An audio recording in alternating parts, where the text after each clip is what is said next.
Hello everyone, आप लोगों का फिर से एक बार स्वागत है मेरे यूट्यूब चैनल पे। तो आज हम लोग देखने वाले हैं एमपी सेट एग्जाम 2022 का क्वेश्चन पेपर को देखेंगे, जिसमें हम पेपर 1 को देखने वाले हैं, जनरल स्टडीज़ के पेपर को, है ना। तो इसमें 50 क्वेश्चन थे। जिस जैसा पैटर्न सीजी सेट एग्जाम का होता है, सेम पैटर्न में एमपी सेट एग्जाम भी कंडक्ट कराया जाता है, ठीक है।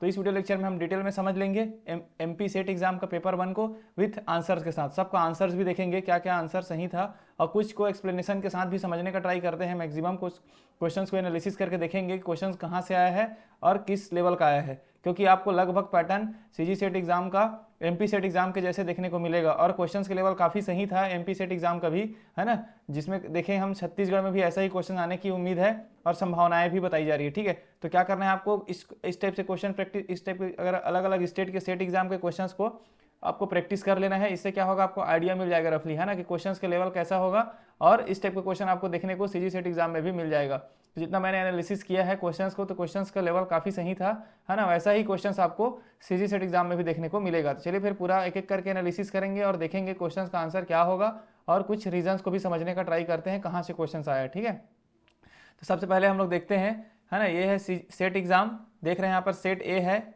एमपी सेट एग्जाम का है, देख लीजिए यहाँ पर, है ना, 2022 का है, ठीक। तो इसको समझते हैं। देखिए, जो भी रूल्स एंड रेगुलेशन इंस्ट्रक्शन है सेम होता है सीजी सेट एग्जाम के जैसे ही, निगेटिव मार्किंग इसमें भी नहीं होता है, ठीक है। तो सबसे पहला क्वेश्चन है हमारे पास, जिनके पास इंटरनेट की पहुंच नहीं है उन लोगों के लिए निम्नलिखित में से कौन डीटीएच चैनल सहायक सिद्ध होते हैं। तो डीटीएच चैनल से संबंधित कौन सा ऐसा पोर्टल है ना, सेंट्रल गवर्नमेंट का, केंद्र सरकार का, जिसको मैंने हायर एजुकेशन सिस्टम में बताया भी है। तो इसका आंसर क्या है, स्वयं प्रभा, है ना। मैं पहले ही बता चुका हूँ कि स्वयं प्रभा क्या है, वो डीटीएच चैनल है जिसमें ऑनलाइन कोर्सेज आपको प्रोवाइड किया जाता है डीटीएच चैनल्स के थ्रू, है, ठीक है।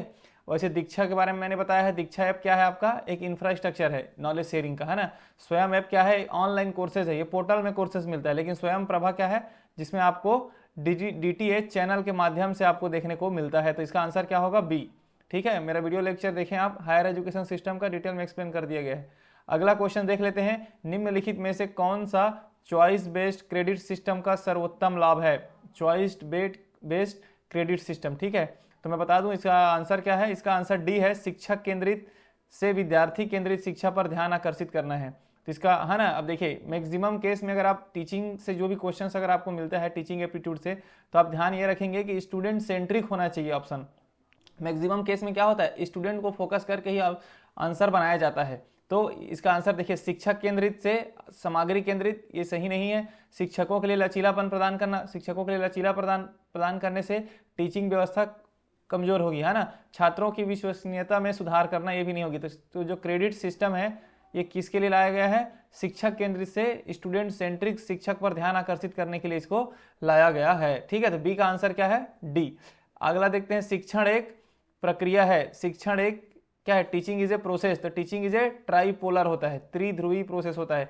जैसे इसमें तीन ध्रुवी, मतलब एक स्टूडेंट हो गया, दूसरा टीचर हो गया, और तीसरा क्या होगा, एक वहाँ का सोसाइटी या फिर इन्वायरमेंट, सोसाइटी या फिर इन्वायरमेंट। ये तीन सेंट्रिक होता है ना, तीन प्रक्रिया है। Teaching is a process of tripolar process, ठीक है। तो ये क्वेश्चंस को भी याद रखना है आपको। तो इसका आंसर क्या होगा, इसका आंसर होगा आपका सी, सॉरी फर्स्ट होगा ना, ट्राईपोलर।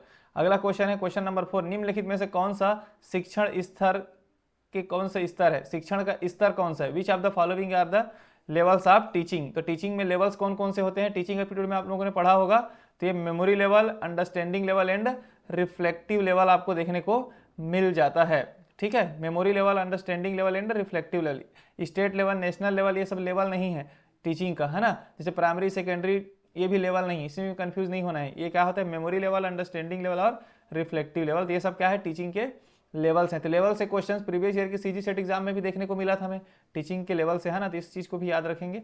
अगला देख लेते हैं, शिक्षण की कौन सी विधि विद्यार्थियों में पूछताछ की भावना विकसित करता है। सिंपल सी बात है, which method of the teaching develops spirit of inquiry in student. Students में ऐसी कौन सी विधि है टीचिंग की जो विद्यार्थियों में पूछताछ की भावना, मतलब इंक्वायरी करने के कैपेसिटी को बढ़ाता है। तो परियोजना विधि, जो प्रोजेक्ट है, ये नहीं है। प्रोजेक्ट क्या होता है, आपको जाकर के एक टॉपिक पे प्रोजेक्ट बनाना है, जो, है ना। उसके बाद है अन्वेषण विधि, ये है ह्यूरिस्टिक मेथड। उसके बाद क्या है, समस्या प्रधान विधि, प्रॉब्लम सॉल्विंग। तो प्रॉब्लम आपको पता है, उसको सॉल्व कर दिए। उसके बाद लेबोरेटरी मेथड, ये भी नहीं है। तो आंसर क्या है इसका, बी। नाम में ही अन्वेषण है, मतलब इनोवेशन, इनोवेशन करने से ही क्या होगा, आपको उनका टीचिंग स्किल आपको बढ़ता है, स्टूडेंट में हम लोगों ने देखा है। ठीक है, तो ये हो गया हमारा आंसर। क्या है इसका? बी। क्या है? अन्वेषण विधि। ठीक है, 5 का आंसर क्या है? बी। अगला देखते हैं, अब 6 का आंसर देख लेते हैं हम। निम्नलिखित में से शोध प्रक्रिया का पहला चरण कौन सा होता है? अब देखिए, जब आपको रिसर्च करना है तो पहला स्टेप में आप क्या करेंगे, देख लेते हैं। सूचना के स्रोतों का खोज। सूचना के स्रोतों का खोज। उस पहले देखिए, सबसे पहले जब तक आप आइडेंटिफाई नहीं करेंगे कि आपको करना किस पे है, तो स्रोतों को क्या करेंगे, है ना, उसके सोर्स को ढूंढने से कोई मतलब नहीं है। संबंधित साहित्य का सर्वेक्षण। फिर वही बात है ना, जब तक हम प्रॉब्लम को फाइंड नहीं कर ले, मतलब जब तक हमारा प्रॉब्लम हम डिसाइड नहीं कर लेते कि किसमें हमें रिसर्च करना है, तब तक हम लिटरेचर रिव्यू नहीं करते हैं, है ना। उसके बाद क्या है? अनुसंधान के व्यापक क्षेत्र की पहचान करना, identification of a broad area of research. तो ये है आंसर इसका सी। आंसर सी क्या है? Identification of broad area of research. सबसे पहले तो रिसर्च को हम देखेंगे, आइडेंटिफाई करेंगे किसमें रिसर्च करना है, देन हम उसके सोर्स पे जाएंगे, देन हम उसके लिटरेचर पे जाएंगे, और फिर लास्ट में आएगा आपका searching A solution of problem. फिर हम समस्या के समाधान की खोज करेंगे। तो आंसर क्या होता है? सबसे पहला स्टेप रिसर्च का आइडेंटिफिकेशन होता है। आइडेंटिफिकेशन होता है, हमें पहचान करना होता है क्या है रिसर्च, किसमें करना है, रिसर्च के एरिया को देखना रहता है। ठीक है, क्वेश्चन नंबर 7, निम्नलिखित में से कौन सा गैर पैरामेट्रिक परीक्षण है? नॉन पैरामेट्रिक टेस्ट के बारे में बात करते हैं, तो इसका आंसर क्या है? इसका आंसर है आपका 7 का आंसर है बी। 7 का आंसर बी है, माध्यिका परीक्षण या मीडियन टेस्ट। अब बाकी मैं तीनों बता दूं आपको, ये तीनों क्या है? पैरामेट्रिक टेस्ट है। क्या है? पैरामेट्रिक टेस्ट है ये। तो इस क्वेश्चन से आप याद कर लें कि ये तीन चीज, जो कोवेरिएंस निकालना, वेरिएंस निकालना एंड क्रिटिकल रेशियो निकालना, हिंदी में देखेंगे सप्रसरण, प्रसरण और जटिल अनुपात निकालना, सब क्या कहलाता है? ये पैरामेट्रिक कहलाता है। माध्यिका परीक्षण जो लिखा है मीडियन टेस्ट, ये नॉन पैरामेट्रिक कहलाता है। क्वेश्चन नंबर 8 का देखते हैं आंसर। सबसे पहले देखते हैं, निम्नलिखित में से कौन सा अनुक्रम शोध करने में सबसे तार्किक क्रम का प्रतिनिधित्व करता है? तो विच of the following sequence represent the most logical sequence in doing research. तो रिसर्च आपको करना है तो कौन से सीक्वेंस में रिसर्च करना है? तो सबसे पहले मैंने बताया, इससे पहले वाले क्वेश्चन में हमने देखा कि सबसे पहले क्या करते हैं? आइडेंटिफाई करते हैं। तो देखिए पहला option, identify the end defining a research problem. सबसे पहले आइडेंटिफाई करेंगे और डिफाइन कर देंगे, है ना। उसके बाद क्या? Formulating of hypothesis. फिर हम हाइपोथेसिस, परिकल्पना निर्मित कर लेंगे। फिर टेस्टिंग ऑफ हाइपोथेसिस, जो हमने परिकल्पना किया है उसका परीक्षण करना है। और लास्ट में हम क्या करेंगे? Reporting the result. फिर लास्ट में परिणामों का प्रतिवेदन देंगे, मतलब रिपोर्ट करेंगे। तो पहला प्रोसेस क्या है हमारा? आइडेंटिफाई करना है प्रॉब्लम को, फिर प्रॉब्लम को डिफाइन करना है, देन हम उसको हाइपोथेसिस जनरेट करेंगे, परिकल्पना करेंगे, उसके बाद परिकल्पना का परीक्षण करेंगे, है ना। फिर लास्ट में हम क्या करेंगे? रिपोर्ट राइटिंग करेंगे। तो ये होता है एक्चुअल। तो आंसर क्या है इसका? 8 का ए। क्लियर है आपको? अगला क्वेश्चन 9th नंबर देख लेते हैं। तो 9th नंबर का आंसर देख रहे हैं आप यहाँ पर, औपचारिक शिक्षा के बारे में जनजाति लोगों की धारणा शीर्षक का अध्ययन किस प्रकार के शोध के अंतर्गत आता है? किस पे? Perception of tribal people about formal education. तो लोगों के बारे में औपचारिक शिक्षा, जनजाति लोगों की धारणा को अगर इस टाइप के, है ना, औपचारिक शिक्षा के बारे में जनजाति लोगों की धारणा शीर्षक अगर अध्ययन की बात करेंगे तो किसमें आएगा? नृवंश विज्ञान या फिर एथेनोग्राफिक। याद रखना, मैं अपने रिसर्च एप्टीट्यूड वाले वीडियो लेक्चर में जरूर बताया हूँ हिस्टोरिकल क्या होता है, एक्सपेरिमेंटल रिसर्च क्या होता है, एक्स पोस्ट फैक्टो रिसर्च क्या होता है। तो ऐसे इथनोग्राफिक में आता है। तो आंसर 9 का डी आपको देखने को मिल जाता है। ठीक है, अगला क्वेश्चन, एसपीएसएस से क्या आशा है? एसपीएसएस, देखिए नया क्वेश्चन है एसपीएसएस। अब इस क्वेश्चन को करने से आपको एसपीएसएस का क्या करना है? फॉर्मूला याद रख लेना है। इसका आंसर है statistical package for social sciences. क्या है answer? Statistical packages for social sciences, directly सामाजिक विज्ञानों के लिए सांख्यिकी पैकेज। देखो मैं फिर बता रहा हूँ कि जब भी ऐसा कुछ आता है एसपीएसएस, मतलब जो शॉर्ट फॉर्म या फुल फॉर्म जो फाइंड करने का, आप इंग्लिश नाम को याद रखेंगे। हिंदी में देखिए कि इसको कहाँ से आप याद रखना बहुत मुश्किल हो जाता है ना। तो हिंदी में डायरेक्टली एसपीएसएस का statistical package of social sciences. इस टाइप से क्वेश्चन आपको सीजी सेट में भी देखने को मिलेगा, है ना, एक फुल फॉर्म वाला जो मैंने अपना कराया हुआ है। इसको देख लेते हैं। ठीक है, अब हमारा क्वेश्चन है, निम्नलिखित पैराग्राफ को ध्यानपूर्वक पढ़िए। तो प्रश्न 11 से लेकर के 15 के उत्तर दीजिए। मतलब ये किसका है? ये रीडिंग कंप्रहेंशन का है। देखिए यहाँ पर भी 11, 12, 13, 14, 15, मतलब 5 क्वेश्चन एमपी सेट एग्जाम में भी रीडिंग कंप्रहेंशन से देखने को मिलता है। आपको भी सीजी सेट एग्जाम में ये जरूर देखने को मिलेगा, है ना, कि ऐसा ही एक रीडिंग कंप्रहेंशन का एक क्वेश्चन तो देखने को मिलता है। ठीक है, तो ये बहुत आसान वाला था। इसको आप नॉर्मली थोड़ा पॉज करके पढ़ सकते हैं और इसे डायरेक्टली क्वेश्चंस को बना भी सकते हैं, है ना। मैं यहाँ पर डायरेक्टली आंसर को बता देता हूँ यहाँ पर। ठीक है, सबसे पहला है इसमें जो 11 नंबर है, शांति निकेतन आश्रम किसके द्वारा स्थापित किया गया था? तो महर्षि देवेंद्रनाथ के द्वारा, जो कि आंसर इसका क्या है? सी। 11 का आंसर क्या है? सी। आश्रम का उद्देश्य क्या था? तो आंसर है डी, शांति और एकांत में ध्यान करना, mediate in peace and seclusion. ठीक है, उसके बाद है प्रयोगात्मक विद्यालय किस उद्देश्य से प्रारंभ किया गया था। तो प्रयोगात्मक विद्यालय किस उद्देश्य से प्रारंभ किया गया था, 13 का आंसर है बी, ऐसी शिक्षा देना जो प्रकृति से अलग ना हो। ये सब पैराग्राफ को पढ़ने के बाद आपको बहुत आसानी से समझ में आ जाएगा, इसमें कोई बहुत बड़ी चीज नहीं है ना। विश्व भारती क्या है, तो विश्व भारती एक अंतर्राष्ट्रीय विश्वविद्यालय है, इंटरनेशनल यूनिवर्सिटी है। ये सब भी पैराग्राफ में दिया हुआ है, 15 तक हमने देखा था ना। उसके बाद है प्रकृति से विमुख से आप क्या समझते हैं, तो what do you understand by the diverse from nature, तो इसका आंसर है प्रकृति से अलग, सेपरेटेड टू नेचर। ये सब है, पैसेज को पढ़ने से आपको बहुत आसानी से समझ में आ जाएगा, ठीक है। अब हम आते हैं 16 नंबर, संचार नेटवर्क में सर्कल नेटवर्क अनुमति देता है। In communication network the circle network allows, तो इसका आंसर क्या है, इसका आंसर है बी। तो प्रत्येक सदस्य को अपने बाएं या दाएं बैठे व्यक्ति से बात करनी है और आगे नहीं। तो each member of converse with the person on either left और राइट एंड नो फर्दर, तो ये कहलाता है आपका सर्कल नेटवर्क अलाउ। तो संचार नेटवर्क में, कम्युनिकेशन नेटवर्क में सर्कल नेटवर्क अनुमति देता है, तो इसका आंसर क्या है, इसका आंसर है बी, ठीक है। इस टाइप के क्वेश्चंस को भी आप देखे रहेंगे, है ना। अगला है ग्रेप वाइन संचार में शामिल नहीं है, grapevine communication does not include, तो इसका आंसर क्या है, इसका आंसर है आपका डी, मेटा कम्युनिकेशन। मैं पहले भी बता चुका हूं कि मेटा कम्युनिकेशन क्या है। मेटा कम्युनिकेशन ऐसा कम्युनिकेशन है जिसमें आप होता है ना, आप कुछ बोलना चाहते हैं, बस अनइंटेंशनली हम दूसरे वे में बोल डालते हैं उसको, किसी को हम ना चाहते हुए भी किसी को बुरा लग जाता है, तो इस टाइप के कम्युनिकेशन को क्या बोलते हैं, मेटा कम्युनिकेशन। तो ग्रेप वाइन कम्युनिकेशन क्या है, grapevine communication random communication है, जो हम लोग गॉसिप करते हैं उस टाइप के, है ना। तो गॉसिप कम्युनिकेशन उसी में आएगा, क्लस्टर भी उसी में आएगा, चैन कम्युनिकेशन भी उसी में आता है ग्रेप वाइन कम्युनिकेशन में, लेकिन मेटा कम्युनिकेशन एक सेपरेट से अलग चीज हो जाता है। तो इसलिए आंसर याद रखेंगे 17 का डी, ये इंपॉर्टेंट हो जाता है आपको। अब इस क्वेश्चन से देखिए, आपको ग्रेप वाइन कम्युनिकेशन के बारे में अगर पूछा जाएगा ना, ये 3 एग्जांपल आ सकते हैं, गॉसिप, क्लस्टर एंड चैन, तो इस चीज को एड ऑन कर सकते हैं अपने नोट्स में। अगला क्वेश्चन देख लेते हैं 18 नंबर, तो किसी व्यक्ति के चेहरे के भावों और अन्य अवाचिक व्यवहार की नकल करके किसी दूसरे व्यक्ति की भावनाओं को पकड़ने या साझा करने की स्वचालित प्रक्रिया को जाना जाता है। The automatic process of catching or sharing another person emotions by mimicking that person's facial expressions and other non-verbal behavior is known as a, इसका आंसर क्या है, इसका आंसर है बी, इमोशनल कंटजिन, है ना, कंटजियन, भावनात्मक संक्रमण। क्लियर है, डायरेक्टली इसको याद रखना है आपको, है ना। इस टाइप के अगर हम किसी के नकल करना है, उसके बेस पे किसी दूसरे की भावनाओं को पकड़ पाते हैं, दूसरे के इमोशंस को जान पाते हैं ना, तो ये कहलाता है भावनात्मक संक्रमण, ठीक है। ग्रे पॉइंट तो नहीं हो सकता, इंफॉर्मेशन ओवरलोडेड भी नहीं हो सकता, और परसुएशन, है ना, परसुएशन या फिर अनुनयन भी नहीं हो सकता। तो आंसर क्या है इसका बी। निम्नलिखित में से किसे अधोमुखी संचार की विकृति माना जाता है, which of the following is a considered as a distortion of downward communication, तो डाउनवर्ड कम्युनिकेशन का डिस्टॉर्शन क्या है, तो 19 का आंसर है ऑल ऑफ द एबोव। क्या है, Reliance upon return diffusion method, मतलब लिखित प्रसार विधियों का पर निर्भरता, संदेश अधिभार, छानना, ये सब चीजें क्या है, इसके डिस्टॉर्शन है डाउनवर्ड कम्युनिकेशन। मैंने बताया हुआ अपने वीडियो में कि जो किसी भी संस्था या ऑफिस में हायर लेवल से लो लेवल की ओर जो कम्युनिकेशन होता है ना, वो क्या कहलाता है, आपका डाउनवर्ड कम्युनिकेशन कहलाता है। तो इसमें सब चीजें क्या माना गया है, डिस्टॉर्शन माना गया है, लिखित प्रसार विधियों पर निर्भरता, क्योंकि देखो डाउनवर्ड कम्युनिकेशन हम कर रहे हैं तो हमें डिपेंडेंट है किस पे, रिटर्न मेथड्स पे, है ना।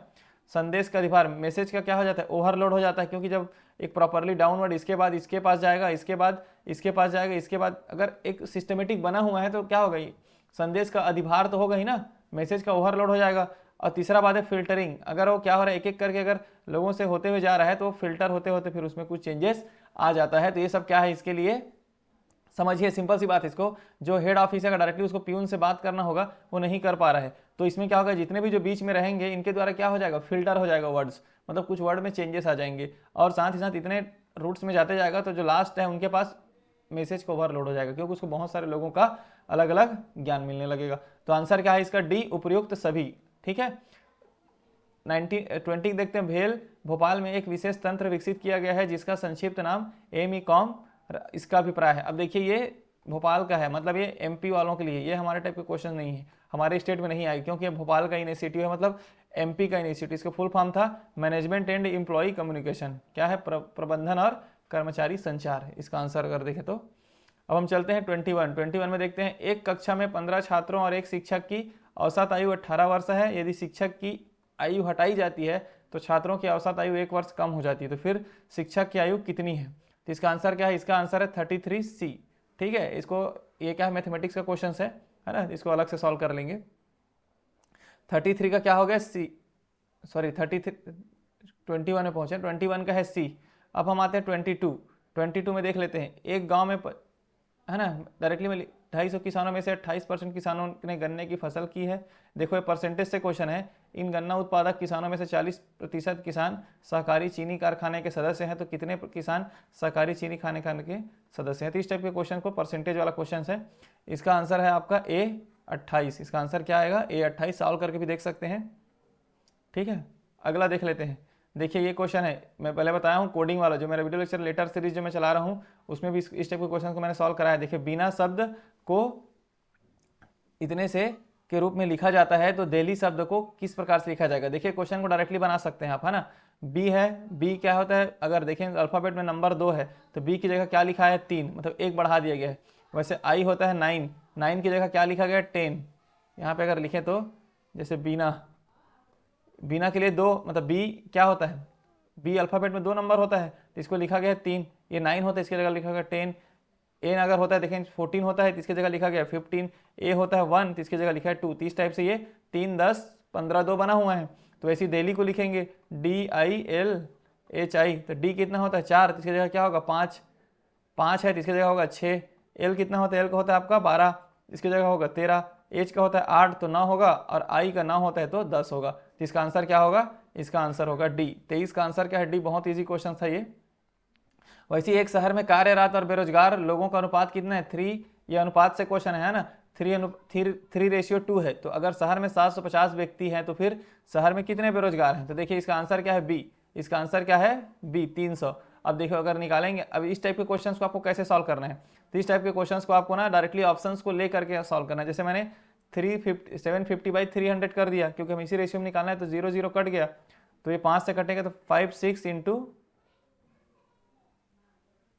15 हो जाएगा ना, 15 होगा ना, 15 पंजे 75, तो 3 दूनी 6 और 3 पंचे 15, तो 3:2 इसका आंसर आ रहा है। तो मैं बता दूं, इस टाइप के क्वेश्चंस को जब कभी भी आपको सॉल्व करना होगा ना, तो जो ऑप्शन दिया उसी को आप पुट करके देखिए। जैसे रेशियो, अब आपको सिंपल सी पता है कि एक शहर में कार्यरत और बेरोजगारों के अनुपात दे दिया गया है 3:2 में, तो आपको कार्यरत का आंसर दे दिया है। ठीक है, कार्यरत कितना है? 750 है, तो 750 आपका फिक्स हो गया। अब आपको चाहिए बेरोजगारों की संख्या, तो बेरोजगारों इन 4 ऑप्शन में से कोई एक ऑप्शन होगा, तो आप ट्राई करिए अलग अलग करके। तो सबसे पहले मैंने मान लो 300 को लिया, तो 300 इसका आंसर ही आ गया। तो इसका आंसर क्या है? इसका आंसर है बी। इस टाइप के क्वेश्चंस को जो ऑप्शन में आपको दिया है ना, उसी को पुट करके देखें। अगला है, निम्नलिखित में से कौन सा नीचे दी गई अक्षर श्रृंखला को पूरा करेगा? ये भी देखिए कोडिंग से आया हुआ है। तो कोडिंग से आपको क्वेश्चन देखने को मिल रहा है ना, ये इंपॉर्टेंट हो जाता है लेटर सीरीज से। जैसे मैंने बताया है, अभी पढ़ाया भी अपने वीडियो लेक्चर में, लेटर सीरीज का वीडियो आप देख सकते हैं। तब इसमें देख सकते हैं आप अलग से, जी है, जी के बाद क्या है? के है, उसके साथ सीक्वेंस में अगर आप चलेंगे तो आप इसको आसानी से बना सकते हैं। इसका मैं डायरेक्टली आंसर भी बता देता हूँ, BOMN। आंसर क्या है? 25 का आंसर है बी। ठीक है, अगला 26, inductive reasoning is a based on आगमनात्मक तार्किकता आधारित है। किस पे आधारित है? तो 26 का आंसर है ए, यूनिफॉर्मिटी ऑफ नेचर, प्रकृति की समरूपता पर। तो इस सबको तो पढ़ना पड़ेगा रीजनिंग वाले। जब मैं रीजनिंग कराऊंगा डिफरेंट टाइप ऑफ रीजनिंग, तो सब देख लेंगे इसको, है ना। उसके बाद अगला क्वेश्चन है, निम्नलिखित में से कौन से कथन एक दूसरे के प्रतिवादी हैं? प्रतिवादी मतलब opposite. Which of the following are the controversy to each other, मतलब कौन सा स्टेटमेंट, है ना, आपको क्या है? प्रतिवादी है बोल रहा है। 27 का आंसर मैं बता दूं पहले, सी ए है ना। आंसर क्या है इसका? ए। अब देख लेते हैं। तो देखो यहाँ पे लिखा है सभी पुरुष अच्छे हैं और कोई आदमी अच्छा नहीं है। उसके बाद क्या है? तो ये देखो, एक बार में क्या बोल रहा है? सभी पुरुष अच्छे हैं, और दूसरा बोल रहा है कोई भी आदमी अच्छा नहीं। तो दोनों एक दूसरे क्या है? प्रतिवादी हुआ ना, अपोजिट हुआ। लेकिन इसमें देखते हैं, कुछ पुरुष अच्छे हैं। तो देखो, कुछ पुरुष अच्छे हैं, इसका मीनिंग क्या हो रहा है? कुछ पुरुष अच्छे नहीं है।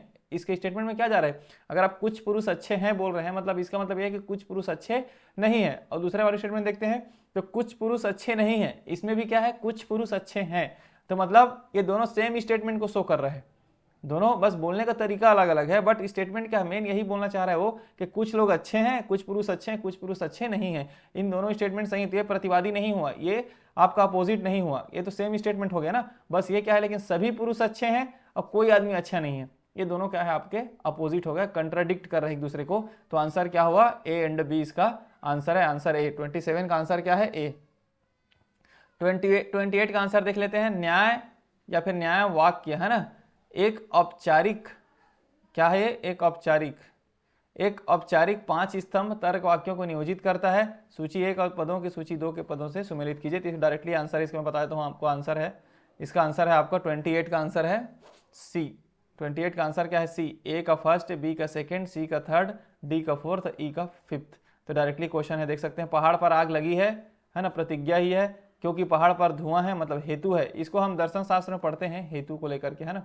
जहां भी धुआं होता है वहां आग होती है, ये उदाहरण है। पहाड़ पर धुआं है उपनयन, अब इसलिए पहाड़ पर आग है, ये है निगमन। तो ये सब कुछ चीज आपको, ये तो खैर हमारे सिलेबस में नहीं है, सीजी सेट एग्जाम इस टाइप के क्वेश्चन देखने को नहीं मिला है, तो ये उतना इंपॉर्टेंट नहीं है हमारे लिए, ठीक है। निम्नलिखित में से कौन सा हेत्वाभास एक अनियमित मध्य पद का भ्रम है। In which of the following type of हेत्वाभास is the fallacy of irregular middle term. तो इसका आंसर क्या है, इसका आंसर मैं बता दूं, ए है सभ्य विचार। ये भी ये दर्शन शास्त्र का क्वेश्चन है ना, इस टाइप के क्वेश्चन देखने को हमें नहीं मिलता है, सीजी सेट एग्जाम में नहीं आए हैं, तो इस टाइप के आप उतना फोकस ना करें इसमें, ठीक है। अगला देख लेते हैं, अगला क्वेश्चन है 30। सभी पक्षी अंडे देते हैं, कौवे पक्षी है और कौवे अंडे देते हैं। क्वेश्चन देख लीजिए। तो उपयुक्त कथनों में से किस प्रकार का तर्क है। तो अब देखो इस टाइप के रीजनिंग को आपको अच्छे से पढ़ना पड़ेगा ना इसको, क्योंकि ये क्वेश्चंस ना दे करके रीजनिंग के टाइप्स को पूछ दिया, जैसे इंडक्टिव रीजनिंग होता है, डिडक्टिव रीजनिंग होता है। ये भी हम लोग क्लियर करेंगे रीजनिंग को जब हम अपना वीडियो लेक्चर स्टार्ट कर देंगे, तो है ना। इसका आंसर मैं बता देता हूँ, 30 का आंसर है बी, ये है डिडक्टिव रीजनिंग। क्या है ये, निगमनात्मक तर्क है कि सभी पक्षी अंडे देते हैं, कौवे पक्षी हैं, कौवे अंडे देते हैं। तो इस टाइप की स्टेटमेंट अब किसमें आता है, ये डिडक्टिव रीजनिंग में। तो इसको हम डिटेल में बाद में समझ लें। अभी तो आंसर क्या है, 30 का आंसर है बी। अब हम पहुंचते हैं 31। तो निम्नलिखित में से कौन सा द्वितीयक समंकों का स्रोत नहीं है। Which of the following is not a source of secondary data. देखिए सेकेंडरी डाटा को समझना कितना आसान है वर्ड को, लेकिन द्वितीयक समंकों बोलने से कितना प्रॉब्लम हो रहा है ये समझने में। इसीलिए मैंने बोल रहा हूँ कि हिंदी इंग्लिश दोनों को आप एक मैच करके चलेंगे, है ना। तो देखिए मैं पहले ही बता दूं, रिसर्च में एक होता है प्राइमरी डाटा, है ना। प्राइमरी डाटा क्या होता है, आप डायरेक्टली जाके किसी से पूछते हैं, किसी के नाम के बारे में पूछना, मतलब आप डायरेक्टली इन्वॉल्व है ना, वो कहलाता है आपका प्राइमरी डाटा। लेकिन जो डाटा आप लेके आते हैं उसके बाद लोग उस डाटा को यूज करके अगर कुछ दूसरा चीज बना रहा है, दूसरा चीज राइट कर रहा है या समझ रहा है, वो क्या कहलाता है आपका सेकेंडरी डाटा। तो प्राइमरी डाटा देखो, अब यहाँ पर जो डायरेक्ट इंटरव्यू यहाँ पे लिखा है ना, अप्रत्यक्ष मौखिक साक्षात्कार, एक बार मैं बता देता हूँ आपको। 31 का आंसर है ए, 1 मिनट, है ना। तो देखिए समितियों द्वारा या आयोगों के प्रतिवेदन, तो जो reports of committees and commissions, है ना। उसके बाद क्या है, 1 मिनट, यहाँ पर एक चीज हम लोग ध्यान देते हैं, इसमें जो पूछा गया क्वेश्चन, एग्जैक्टली क्वेश्चन दूसरा चीज पूछा गया है ना। देखिए क्वेश्चन इसमें पूछा गया है, which of the following is not a source of secondary data, मतलब इसमें से कौन सा सेकेंडरी डाटा का सोर्स नहीं है, ठीक है। तो समितियों या प्रयोगों आयोगों के द्वारा प्रतिवेदन, अगर समितियां कुछ प्रतिवेदन देंगी, कुछ कमेटियां रिपोर्ट देंगी, उसके बेस पे हम कुछ निष्कर्ष निकालेंगे, भी सेकेंडरी डाटा है। अंतर्राष्ट्रीय संस्थाओं का प्रकाशन, पब्लिकेशन ऑफ इंटरनेशनल इंस्टीट्यूशन के द्वारा जो प्रकाशन किया जाता है वो भी एक क्या है, एक डाटा ही है, सेकेंडरी डाटा के लिए सोर्स है। और पब्लिकेशन ऑफ रिसर्च इंस्टीट्यूशन भी क्या आपका अनुसंधान करने के लिए एक सोर्स ही है। लेकिन इनडायरेक्ट ओवर इंटरव्यू, अप्रत्यक्ष मौखिक साक्षात्कार, ये it is not a source of secondary data. तो अप्रत्यक्ष जो मौखिक संचार होता है ये सोर्स नहीं है सेकेंडरी डाटा का, क्योंकि सेकेंडरी डाटा मतलब हमें कुछ डाटा चाहिए, है ना। तो इनडायरेक्ट जो ओरल अप्रत्यक्ष जो मौखिक इंटरव्यू हुआ है ये सोर्स नहीं। तो इसका आंसर क्या है, इसका आंसर है आपका ए, इसका आंसर क्या है ए, ठीक है। क्वेश्चन आसान था, इस टाइप के क्वेश्चन को भी आपको पता होना चाहिए। यदि अब देखिए, if data is classified as a 0 10 10 to 20 20 to 30, है ना, और the method of this classification is known as a, तो इस टाइप के मेथड को क्या बोला जाता है। 32 का आंसर है बी, एक्सक्लूसिव मेथड सीरीज, अपवर्जी विधि श्रेणी कहा जाता है। तो इस टाइप को भी वो डाटा वाले चैप्टर में पढ़ाया जाएगा, ठीक है। निम्नलिखित में से कौन सा द्विविमा चित्र का प्रकार नहीं है। Which of the following is not a type of 2 dimensional diagram. तो 2 डायमेंशनल डायग्राम में कौन सा नहीं आता है, जैसे देखो मान लो स्क्वायर 2 डायमेंशन में आता है, पाई डायग्राम भी इस टाइप से पाई डायग्राम जो बनता है ये भी आता है, रेक्टेंगुलर डायग्राम, हिस्टोग्राम, जो आवृत्ति चित्र है ना, हिस्टोग्राम है, ये 2 डायमेंशनल नहीं होता है। तो इसका आंसर क्या है? 33 का आंसर है आपको डी। इस चीज को भी याद रखेंगे, इस क्वेश्चन को इंपॉर्टेंट क्वेश्चन हो जाता है ये। अगला है माध्यिका के मान का बिंदु रेखी निर्धारण जिस बिंदु रेखा की सहायता से किया जाता है वह कहलाता है। The value of median is determined graphically with the help of the graph is known as a. तो उसको क्या बोलते हैं हम लोग? बिंदु रेखी निर्धारण से जिस बिंदु रेखी की सहायता से किया जाता है ना, तो इसका आंसर 34 का आंसर है आपका D. Ogive curve, cumulative frequency curve, ogive curve बोलते हैं, ओगिव या फिर ओजाइव कर्व, इसको आंसर याद रखना है। तो माध्यिका के मान का बिंदु रेखी निर्धारण जिस बिंदु रेखी की सहायता से किया जाता है, तो इस चीज को भी याद रखेंगे आप। बिंदु वाला पार्ट है ना, यहाँ पे किसको लिखा है? Median determined by the graphically with the help of the graph is known as a. ठीक, इंग्लिश हिंदी में थोड़ा डिफरेंस आता है इसमें, इसलिए मैं बोलता हूँ कि थोड़ा समझें सब चीज़ को। ठीक है, अगला आंसर देख लेते हैं, ये भी है when mode z is ill defined its value is determined by the formula. तो ये सबको देख सकते हैं, जब भूई स्टिक जेड अवर्णीय अस्पष्ट हो तो इसका निर्धारण जिस सूत्र से किया जाता है उसका आंसर क्या है? इसका आंसर डायरेक्टली याद रख लें आप, 3m-2 बार, जहाँ पर m क्या है? मीडियम है, और x क्या है? मीन है। m क्या है? माध्यिका है, और x बार क्या है? आपका माध्य है ना। तो इसका आंसर क्या है? सी। 36 का आंसर, कौन सा घटक आपके कंप्यूटर को स्थायी रूप से बड़ी मात्रा में डाटा बनाए रखने में सक्षम बनाता है? तो सिंपल सी बात है, डाटा को रखने के लिए कौन सा काम आएगा? तो which component enable your computer permanently retain large amount of data. तो परमानेंटली आपको लार्ज अमाउंट ऑफ डाटा को रखना है तो क्या काम आएगा?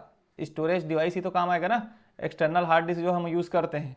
तो 36 का आंसर क्या है? सी। बहुत आसान क्वेश्चन है। अब मैं रोम बारे में बता दूं, रैम क्या होता है? रैंडम एक्सेस मेमोरी है ना, ये रीड ओनली मेमोरी होता है। तो रोम ये भी है storage device, but a long time का, परमानेंटली आपको रखना है किसी भी डाटा को, तो कौन सा काम आएगा?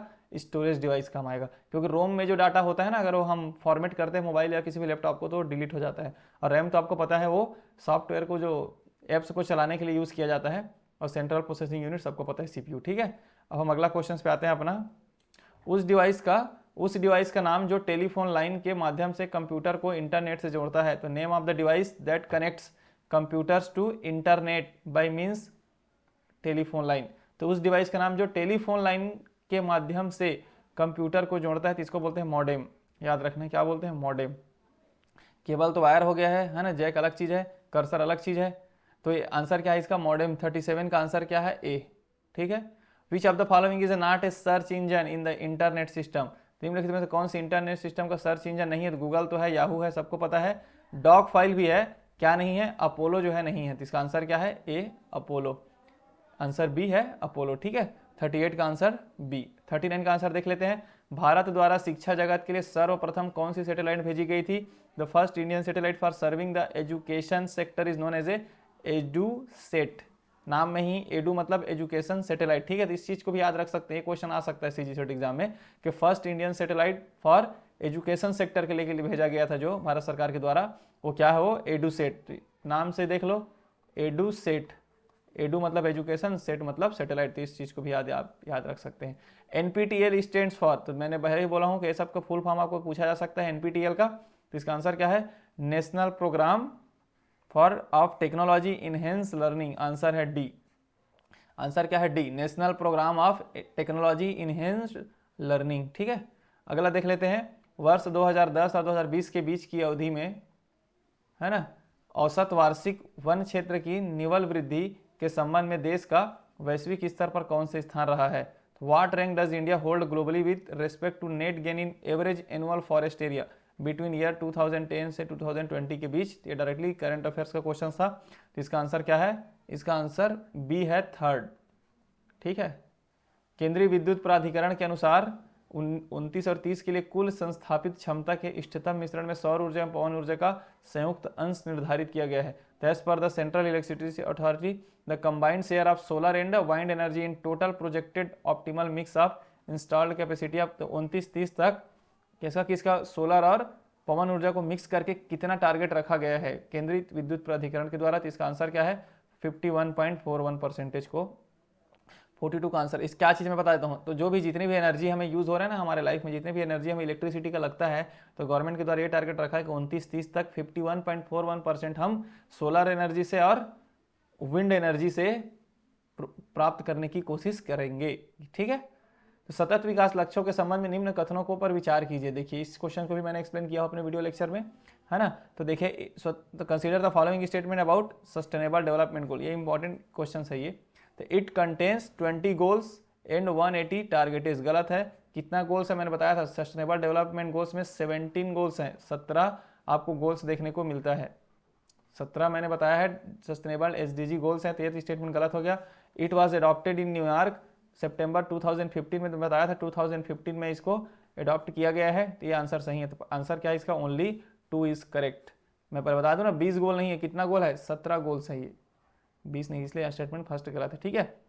तो 43 का डी।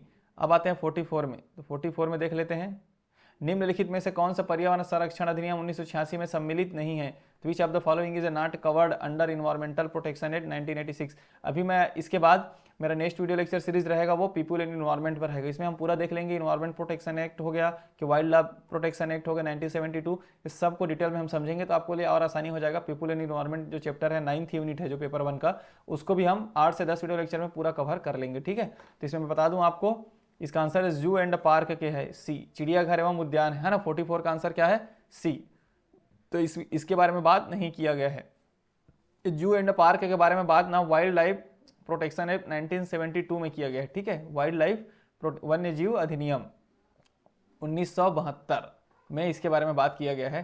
तो ये इको सेंसिटिव जोन जो पारिस्थितिक संवेदित क्षेत्र है, आर्द्र भूमि है, तटीय विनियमन क्षेत्र है, कोस्टल रेगुलेशन जोन है, इस सब के बारे में किसमें बोला गया है, इस सब के बारे में बोला गया है इन्वायरमेंटल प्रोटेक्शन एक्ट। इस टाइप से क्वेश्चन जब आ रहा है तो इसको आप रिवीजन के फॉर्म में भी देखें कि इन्वायरमेंट प्रोटेक्शन एक्ट में क्या क्या बारे में बात किया गया है, eco sensitive zone, wetland and coastal regulation zone, Hindi में भी देख सकते हैं आप। और जो जू एंड पार्क के बारे में जो बात किया गया है, चिड़ियाघर एवं उद्यान के बारे में किसमें किया गया है, वाइल्ड लाइफ प्रोटेक्शन एक्ट, वन्य जीव, है ना, संरक्षित क्षेत्र वाला जो 1972 में, ठीक है। तो आंसर क्या है इसका, सी। 45 देख लेते हैं, consider the following regarding the convention of biological diversity, convention, ठीक, कन्वेंशन ऑन बायोलॉजिकल डाइवर्सिटी। तो देखो it came into force on 29 दिसंबर 1993, ये हमारा सही स्टेटमेंट है, ठीक है। 45 का आंसर क्या है, 45 का आंसर ए है ना। उसके बाद India is one of the parties of the convention, India ने एक्सेप्ट किया, ये भी सही है। तो देखिए हिंदी में देखेंगे 29 दिसंबर 1993 को अस्तित्व में आया, सही स्टेटमेंट है। भारत एक पार्टी, मतलब भारत ने एक्सेप्ट किया, ये भी सही है। भारत ने इस पर साइन 1996 में हस्ताक्षर किए, ये स्टेटमेंट गलत है, कब किए हैं, 1994 में भारत ने इस पर साइन किया है, ठीक है। और अंतर्राष्ट्रीय जैव विविधता दिवस प्रतिवर्ष 22 जून को मनाया जाता है, ये भी गलत है। कब मनाया जाता है, 22 मई को मनाया जाता है। कब मनाया जाता है, 22 मई।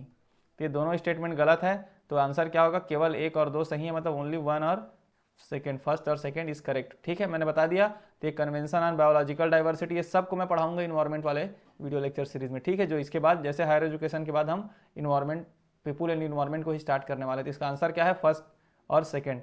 तो मैं बता दिया रीजन, ये 1994 में एक्सेप्ट किया है भारत, इसलिए 1996 गलत है। और 22 जून नहीं, 22 मई को मनाया जाता है, ठीक।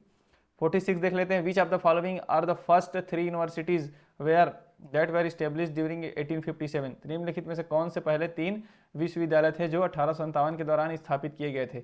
मैं अपने हायर एजुकेशन सिस्टम वाले में ब्रिटिश कालीन जो शिक्षा प्रणाली है ना, उसमें मैंने बताया है ना, जो आधुनिक शिक्षा प्रणाली करके है, मैं बताया था कि 3 जगह सबसे पहले यूनिवर्सिटी खोला गया था, जो कि था बॉम्बे, कलकत्ता, बॉम्बे और मद्रास। तो आंसर क्या है इसका, बी। आंसर क्या है इसका, 46 का आंसर है बी। ये दिल्ली में उस टाइम नहीं था ना, दिल्ली उतना बड़ा वो नहीं था इस टाइम, तो इसलिए दिल्ली जहाँ जहाँ पर है काट दो। तो आंसर क्या है, कलकत्ता, बॉम्बे और मद्रास, ठीक। अगला देख लेते हैं, अगला है हमारा 47, निम्नलिखित में से कौन सा स्वयं एक चतुर्थांश नहीं है। तो विच of the following is not a quadrant of स्वयं। इसको भी मैंने अपने स्वयं वाले वीडियो लेक्चर में कवर करके बताया था कि 4 क्वाड्रेंट्स हैं स्वयं पोर्टल का, 4 पार्ट्स है स्वयं का, जिसमें ई ट्यूटोरियल आपको मिल जाएगा, ऑनलाइन डिस्कशन मैंने बोला था कि आप कर सकते हैं डाउट्स क्लियरिंग को लेकर के, ई कंटेंट आपको मिल जाता है वहाँ पे मटेरियल्स के फॉर्म में डाउनलोड कर सकते हैं, मैंने बताया हुआ है आपको, है ना। ई ट्यूटोरियल मतलब वीडियो लेक्चर्स, ठीक है। तो पॉडकास्ट की ये सुविधा वहाँ पर नहीं दिया गया है। तो इसका आंसर क्या है, इसका आंसर है डी, कि इसमें से कौन सा नहीं है, बोला है ना स्वयं का चतुर्थांश नहीं है, मतलब 4 पॉइंट्स बताया गया है कि जिसमें, तो मैंने बताया था कि वीडियो लेक्चर्स मिलेगा पहला, दूसरा आपको डाउनलोड प्रिंटेड उसका मटेरियल मिल जाएगा, तीसरा आपको डाउट क्लियरेंस मिल जाएगा, चौथा क्या था, एक था उसमें ऑनलाइन टेस्ट दे सकते हैं, टेस्ट क्विजेस के बारे में मैंने बताया हुआ है उसमें। तो आप उस वीडियो लेक्चर को भी देखें, है ना। स्वयं प्लस के बारे में डिटेल में मैंने एक्सप्लेन किया। तो आंसर क्या है इसका? डी, जो नहीं है वो podcast. What is the timeline produced by NAP 2020 to raise gross enrolment ratio in higher education? 50% higher education का ग्रॉस एनरोलमेंट रेशियो को रखने का हमें एनईपी में टारगेट रखा गया। एनईपी 2020 पे भी मैंने डिटेल में वीडियो लेक्चर बनाया जिसमें मैंने इस पॉइंट को भी एक्सप्लेन किया हुआ था।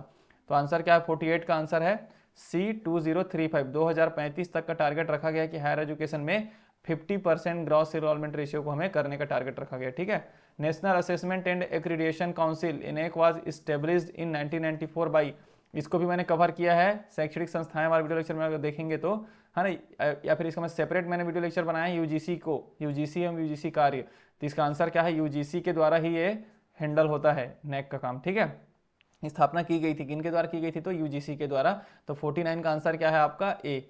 The first open university in India was established in which year? तो सबसे इसका आंसर क्या है? 1982, जो कि कौन सा है? डॉक्टर बी आर अम्बेडकर ना, B R Ambedkar open university, याद रख सकते हैं, B R Ambedkar open university. उसके बाद 1985 में इंदिरा गांधी, क्या होगा? इंदिरा गांधी ओपन यूनिवर्सिटी को स्टेब्लिश किया गया। ठीक है, इग्नू।